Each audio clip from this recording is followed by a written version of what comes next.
جو سب سے بنیادی چیز ہوتی ہے، چونکہ رمضان کے حوالے سے بہت سارے احکامات ایسے ہیں کہ جن کے بارے میں لوگوں کو پتہ ہے، لیکن کچھ چیزیں ایسی ہیں کہ جو کہ کنفیوژن ہو جاتی ہے بالکل بالکل.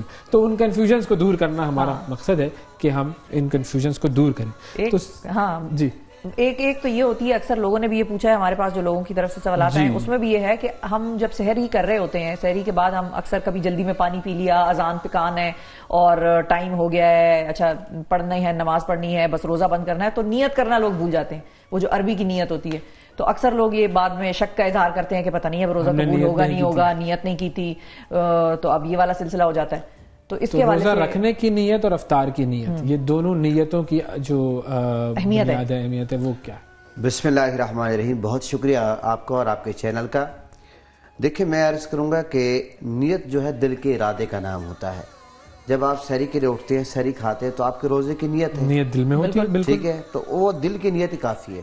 صحیح. اور جب آپ افطار کریں، افطار کی کوئی نیت نہیں ہوتی. جب آپ افطار کر رہے ہیں تو نیت ہی ہوگی. افطار کی دعا ہے، دعا ہوتی ہے. تو یہ اتنی سی بات ہے. یہ لوگوں نے ایسے اس معاملے کو بنایا ہوا ہے. ٹھیک ہے، تو یہ جو ہم رائٹ جو ہے وَبِصَوْمِ غَدٍ نَوَيْتُ مِن شَهْرِ رمضان، یہ کہاں سے آئی پھر؟ دیکھیں، وہ دعائیں ضرور ملتی ہیں اس چیز کی، یہ ضرور ہے. یہ سحری کے ٹائم جب ہم یہ دعا کرتے ہیں کہ ہم کل کے روزے کی دعا کرتے ہیں. آج کل بہت سارے لوگ اعتراض کرتے ہیں اس دعا میں یہ آتا ہے کہ کل کے روزے کی میں نیت کرتا ہوں تو روزہ آج کا رکھ رہے ہیں. تو ان کی خدمت میں یہ عرض ہے کہ سحری کے ٹائم جو ہوتی ہے وہ رات ہوتی ہے. جب تک آپ کو پتا ہے کہ صبح نہیں ہوتی تو رات شمار ہوتی ہے. تو اس لیے روزہ تو ہم نے دن کو رکھنا ہوتا ہے. تو اس لیے یہ کل کے روزے کی ہو گئی. اس لیے اس میں کوئی اختلاف والی بات نہیں ہے. مگر اس کی چونکہ میرا جو سوال تھا وہ یہ کہ جہاں تک میری معلومات ہے وہ یہ کہ حضور صلی اللہ علیہ وآلہ وسلم سے ایسی کوئی جو وَبِصَوْمِ غَدٍ نَوَيْتُ مِن شَهْرِ کوئی چیز ہمارے پاس آتی نہیں ہے. تو یہ آئی کہاں سے؟ میں یہی عرض کر رہا ہوں کہ یہ چیزیں ملتی ہیں روایات میں. لیکن زبان سے نیت کر لینا بھی ٹھیک ہے، لیکن دل اصل جو نیت ہے وہ دل کے ارادے کا نام ہے. لیکن مسنون روایات میں بھی ایسی چیز ہے نہیں. وہ میں وہی عرض کر رہا ہوں کہ دل کے ارادے کا نام ہے اصل. مثال کے طور پر آپ نماز میں جاتے ہیں، آپ اگر زبان سے الفاظ ادا نہ بھی کریں، آپ کو پتا ہے کہ میں ظہر کی نماز امام کے پیچھے 4 فرض پڑھ رہا ہوں، بالفرض آپ کی زبان سے 4 کے بجائے 6 نکل جاتی ہیں، لیکن یہ آپ کو پتا ہے میں ظہر کی نماز پڑھ رہا ہوں، تب بھی نماز ہو جاتی ہے. اچھا، یہ بھی اردو کی نیت، اس میں بھی ایسی کوئی دینی طور پر تو کوئی ضرورت نہیں. عربی بھی موجود ہے کیا؟ عربی بھی کچھ نہیں ہے. اصل میں جو ہے نیت دل کے ارادے کا نام ہے. زبان سے نیت کریں اچھی بات ہے، اور اگر کوئی نہیں کرتا دل کے ارادے کا نام ہے. جب آپ گھر سے چلتے ہیں، آپ کہتے ہیں میں ظہر کی نماز پڑھنے جا رہا ہوں، عصر کی نماز پڑھنے جا رہا ہوں. اسی طرح جب آپ سحری کے لیے اٹھتے ہیں، آپ کہتے ہیں روزے کی نیت ہے. بالفرض اگر یہ ہے کہ ایک بندہ رات کو اس کا روزے کا خیال ہی نہیں آیا اور سحری کے ٹائم اس کی آنکھ نہیں کھلی، لیکن وہ روزہ رکھنا چاہتا ہے، تو زوال کے وقت سے پہلے زوال کا وقت جب سورج سر پہ آتا اس سے پہلے وہ نیت کر سکتا ہے کہ میں روزہ رکھنے کے لیے بالکل کنٹینیو کرے گا. جی بالکل. لیکن مطلب حضور صلی اللہ علیہ وآلہ وسلم سے یہ چیز تو ثابت نہیں ہے نا کہیں سے. میں یہ کہہ رہا ہوں کہ یہ روایات میں حضور صلی اللہ علیہ وآلہ وسلم کے حوالے سے آتا ہے یا بعد میں کسی نے؟ جی یہ آقا علیہ السلام سے اور مختلف صحابہ کرام سے یہ چیزیں ملتی ہیں. صحابہ کرام کی جو سیرت حضور نے فرمایا میرے اور خلفائے راشدین کے طریقے کو لازم کر لو. جو چیز خلفائے راشدین سے ہمیں ملے وہ بھی ہمارے لیے مستند ہے، ہمیں اس پہ بھی عمل کرنا چاہیے. تو بہرحال یہ ہے کہ اس میں تمام علماء متفق ہیں کہ دل کے ارادے کا نام نیت وہ تو کنفرم ہے، اس میں تو کوئی دوسرا ہے. زبان سے کوئی کر لے تو سبحان اللہ جتنا گڑ اتنا میٹھا، اور اگر زبان سے نہیں بھی کر رہا یہ دعائیں ہیں. دیکھیں بات یہ ہے کہ مثال آپ وضو کرتے ہیں، وضو آپ ساری اتنی حدیثیں ہیں، آپ ہاتھ دھوتے ہیں اس کی الگ دعا ہے، ناک میں پانی ڈالتے ہیں الگ دعا ہے، چہرہ دھو رہے ہیں الگ دعا ہے، سر کا مسح کرتے ہیں اس کی الگ دعا ہے. اب اگر کوئی بندہ یہ دعائیں نہیں بھی پڑھتا وضو ہو جاتا ہے، تو اگر دعائیں پڑھ لے گا تو جتنا گڑ اتنا میٹھا. وہ چیز جو حضور صلی اللہ علیہ وسلم ثابت ہے وہ تو ضروری ہے کرنا، وہ تو ہمارے لیے نہیں. میں کہہ رہا ہوں کہ فرض واجب نہیں ہے، یہ بات اور قابل غور ہے. اگر کوئی بندہ نہیں، یہ غلط بات ہے. میں وہی تو عرض کر رہا ہوں، ایک چیز جو اہمیت کا حامل ہوتی ہے، دل کے ارادے کا نام بہت ضروری ہے. دل کے ارادے کا نام زبان سے کہہ دے تو سبحان اللہ اچھی بات ہے. صحیح. اچھا، تراویح کے حوالے سے بہت سارے لوگوں کے ذہنوں میں سوال ہوتا ہے کہ وہ لوگ جو خود اپنے گھر پہ تراویح پڑھ رہے ہوتے ہیں یا خواتین پڑھ رہی ہوتی ہیں، اب اس میں کبھی کبھی وہ تو جو عام جو صورتیں لوگوں کو یاد ہوتی ہیں وہ پڑھ لیتی ہیں، اور وہ جو اتنی رکعت انہوں نے پڑھنی ہے وہ پڑھ لیتی ہیں.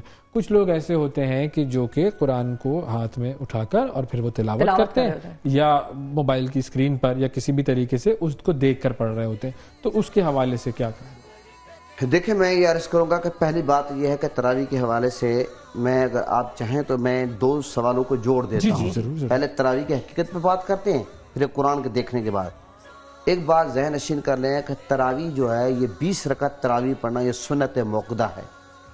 سنت موقدہ ہے. سنت موقدہ کیسے؟ جی ایک ہوتی ہے سنت موقدہ، ایک ہوتی ہے غیر موقدہ. سنت موقدہ کیسے ہے؟ غیر موقدہ یعنی کہ عصر کی 4 سنتیں وہ غیر موقدہ ہیں جو حضور صلی اللہ علیہ وسلم نے کبھی ترک نہیں فرمایا. پڑھے ثواب ہے، سنت غیر موقدہ پڑھے ثواب ہے، نہ پڑھے گناہ نہیں ہے. ٹھیک ہے. اور عشاء کی 4 سنتیں پہلے کی پڑھیں ثواب ہے، نہ پڑھے گناہ نہیں ہے. سنت موقدہ جو ہے اس کو اگر کوئی بندہ جان بوجھ کر چھوڑتا ہے وہ گناہگار ہوگا. جی سنت موقدہ تراویح کو اگر ہم چھوڑ دیں بالکل گناہگار ہوگا، کیونکہ تراویح سنت موقدہ. یہ بات تھوڑی سے مجھے آپ کرنے دیں گے. سنت موقدہ کی ڈیفینیشن کیا ہے؟ میں یہ عرض کروں آقا علیہ السلام نے جس کو ہمیشہ کیا ہو. تو تراویح جو ہے حضور صلی اللہ علیہ وسلم نے ہمیشہ تو نہیں پڑھی. ہمیشہ پڑھی ہے.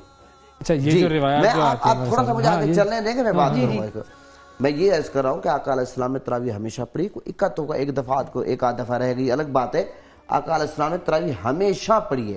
لیکن اب آپ کا جو سوال ہے وہ یہ بنتا ہے یہاں پہ کیا آقا علیہ السلام نے جماعت کے ساتھ پڑھی ہے بغیر جماعت کے؟ نہیں میرا تو پہلا سوال یہ ہے کہ ہمیشہ پڑھی ہے. نہیں ہمیشہ پڑھی ہے کیونکہ ہمیشہ کے حوالے سے کوئی میں کر رہا ہوں کہ تراویح تھوڑے سے اگر ہم یہ بات مجھے آپ ہوں گا ساری بات کھل کر آ جائے گی. مجھے آپ بات کرنے دیں گے کیونکہ آپ اگلے سوال پہ چلے گئے تھے اسی لیے میں اس پر. تراویح سنت موقدہ ہے بغیر جماعت کے، اور جماعت کے ساتھ تراویح جو ہے سنت علی الکفایہ ہے. یعنی کہ چند لوگ بھی اگر پڑھ لیں جس طرح جنازہ فرض کفایہ ہے تو چند لوگ بھی اگر پڑھ لیں آزاد ہو جائیں گے. لیکن تراویح 20 رکعت جو پڑھنی ہے وہ نبی پاک صلی اللہ علیہ وسلم نے ہمیشہ پڑھی ہے.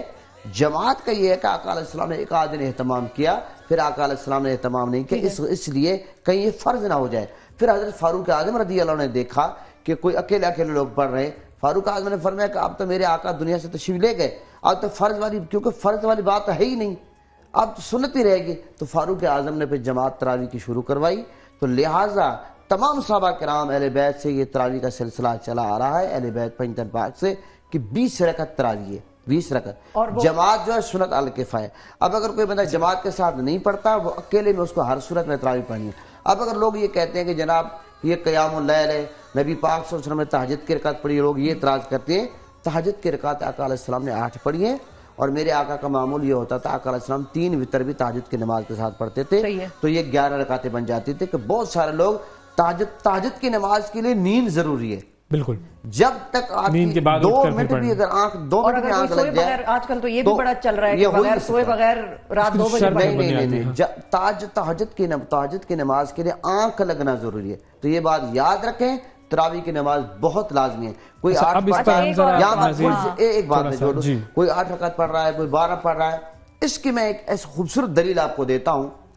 کرونا تک مکہ مدینہ میں مسجد نبوی شریف مسجد حرام میں 20 رکعت تراویح پڑھی جا رہی ہے. میں یہ چیلنج سے کہہ رہا ہوں، آپ یوٹیوب دیکھیں گوگل دیکھیں. کرونا کے بعد کرونا میں ان لوگوں نے تعداد کم کی ہے اور کرونا کے بعد اب بھی ان لوگوں نے کم کی ہوئی ہے. آپ کے اطلاع کے لیے عرض ہے اس وقت جو ہے مکہ مدینہ میں تراویح کم پڑھی جا رہی ہے. تعداد پہ میرا ویسے ایک سوال ہے لیکن میں کہہ رہا ہوں کہ پہلے ہمیشہ مکہ مدینہ میں کوئی شخص یہ ثابت نہیں کر سکتا کہ مکہ مدینہ میں 20 رکعت سے تراویح کم ہوئی ہو. تو لہٰذا جب ہم یہ کہتے ہیں بات پہ کہ دین مکہ مدینہ سے آیا ہے تو تراویح کراچی سے تو نہیں آئی. صحیح بات ہے. تراویح بھی مکہ مدینہ سے آئی. لہٰذا تمام لوگوں کو تراویح پڑھنی چاہیے اہتمام سے پڑھنی چاہیے. بنیادی سوال پر چلے جائیں. ہاں قرآن پاک نہیں وہ جو بات سوال ہے میں سوال آ جاؤں. جی پہلے وہ جو دیکھ کر پڑھنا قرآن پاک وہ سوال رہ جائے گا. فقہ حنفی میں بالکل اس چیز کی اجازت نہیں ہے کوئی بندہ دیکھ کر قرآن سے تراویح پڑھے. اور کوئی بندہ ایسا کرتا ہے ہمارے ہاں بالکل اس کی نماز جائز نہیں ہے. نہ یہاں تک کہ کوئی بندہ پیچھے سے لقمہ بھی دے کر نہیں دے سکتا. اگر حافظ آگے تراویح سنا رہا ہے کوئی دے کر لقمہ ہی دے، ہمارے ہاں بالکل جائز نہیں ہے فقہ حنفی میں. ٹھیک ہے. جی اور باقی کس میں جائز ہے؟